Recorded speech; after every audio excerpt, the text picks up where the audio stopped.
Ini bahayanya di sini. Apa yang ingin saya katakan? Kalau kita mampu mengendalikan yang ini, orang yang datang misalnya belajar, tapi ternyata pengajarnya terinfeksi penyakit di sini, itu bisa bermasalah.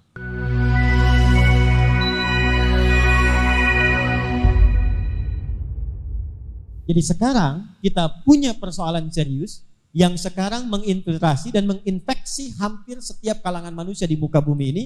Ini yang melahirkan ketidakstabilan di masa kini. Itu yang disebut dengan penyakit hati, namanya maradun.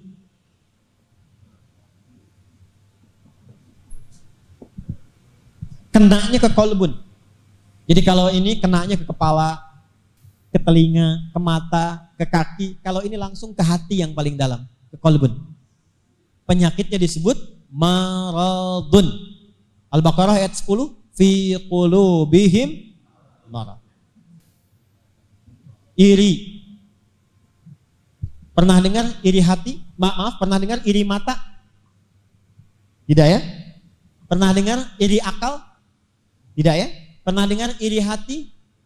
Berarti penyakit iri hanya ada di kalbu. Dendam, dengki, ria. Pertanyaan saya, ada poli gigi di rumah sakit? Ada poli mata? Ada poli jantung? Ada enggak poli ria? Baik.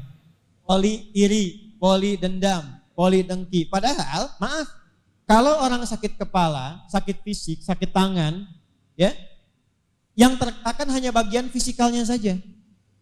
Tapi kalau sudah kena yang ini semua kena, Pak.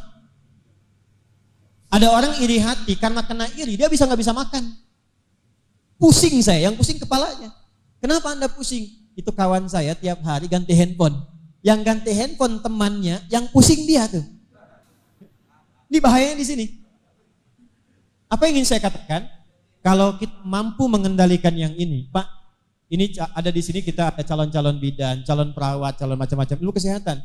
Anda bisa bayangkan nggak? Orang yang datang misalnya belajar, tapi ternyata pengajarnya terinfeksi penyakit di sini, itu bisa bermasalah. Ilmu yang disampaikan tidak akan maksimal, karakter yang dibangun tidak akan baik, punya masalah dengan sifat dendam, dibawa ke dalam suasana mengajar. Maka yang keluar kata-kata yang kotor, emosi yang tidak stabil, dan itu menular kepada muridnya ketika keluar dari itu. Yang keluar adalah yang diingat karakter yang buruknya. Makanya komentar Imam An-Nawawi ke dalam para pengajar ketika akan mengajar, kata beliau, sebelum masuk ke kelas, stabilkan dulu semua keadaan emosinya. Jangan sampai mewariskan latar belakang emosional yang tidak baik sehingga menularkan karakteristik yang buruk kepada muridnya. Karena itu yang akan dikenang. Profesor yang hebat sekalipun tapi pemarah, ketika keluar yang dibincangkan oleh muridnya sifat marahnya, bukan ilmunya. Maka ingin saya katakan, Ibnu Sina sangat concern dengan urusan yang ini sebelum masuk ke sini. Maka beliau mengarang satu kitab khusus untuk bisa memberikan inspirasi bagaimana menstabilkan keadaan jiwa yang sehat, yang bisa berdampak pada sehatnya akal, pengetahuan, sampai kesehatnya fisik. Maka obat bagi penyakit hati, kesehatannya di Quran disebut dengan syifa namanya. Asy-syifa. Itu yang ayatnya dibacakan oleh Qori kita tadi. Quran surah 17 di ayat yang ke-82. Wa nunazzilu minal Qur'ani ma huwa syifaa'un wa rahmatun lil mu'minin. Maka Ibnu Sina menulis kitab dinamakan dengan kitab Asy-Syifa. Kalau Bapak Ibu ngaji kitab Asy-Syifa ini ada 3 jilid. Kalau Kapita Selekta Kedokteran, Canon Fitib, ya, The Canon of Medicine itu langsung ke fisikal. Yang obat, yang sumber, yang ini. Tapi kalau Asy-Syifa itu membedah tubuh kita dulu dengan 3 pendekatan ini. Di rohnya bagaimana, emanasinya seperti apa, jalurnya kemana. Jadi kalau psikolog itu misalnya memberikan solusi ketika muncul perilaku, tapi kalau ini ilmu nafsi memberikan solusi sebelum jadi perilaku. Di mana ditemukan semua itu? Wa nunazzilu minal Qur'an. Gak akan ditemukan kecuali dari Al-Quran. Makanya saya ingin memberikan satu referensi, mohon maaf bukan bermaksud mengajari, tapi berbagi saja. Kalau kita ingin mengadakan satu kuantum dalam lompatan pengetahuan, kestabilan dalam kesehatan, apalagi ini lintas paletehan, maka kami mengusulkan